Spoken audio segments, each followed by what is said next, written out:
Alright, so in this example, we're given a specific set of information, and I want you to notice that we're asked to find the sine of 2 theta.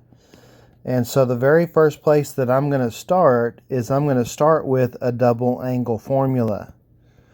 So we know that sine of 2 theta is equal to 2 sine theta cosine theta. And so in order to solve this problem, we're going to have to know sine theta and we're going to have to know cosine theta. Notice what we're given is secant of theta, and we're told that cosecant is greater than 0, which basically means cosecant is positive. Alright, so starting with the easiest thing, if we know that secant theta is negative 3 square root of 5 over 5, then we know we can do the reciprocal, and 1 over cosine theta has to be negative 3 square root of 5 over 5. And then flipping both sides, we can see that cosine theta has to be negative 5 over 3 square root of 5.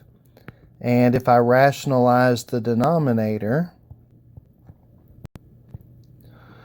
we're going to get that cosine theta is negative 5 square root of 5 over 3 times 5, because square root of 5 times square root of 5 is square root of 25, which is 5.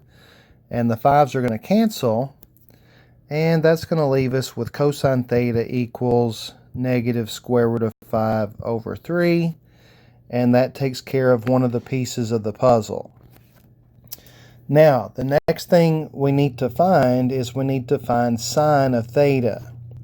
So recall that cosine is x over r, and then I can use the Pythagorean theorem to find y, and then I can get sine theta. So we're going to say negative square root of 5 squared, that's x squared, plus y squared equals r squared. And so that's going to give us 5 plus y squared equals 9. Bringing the 5 over, that's going to say y squared equals 4.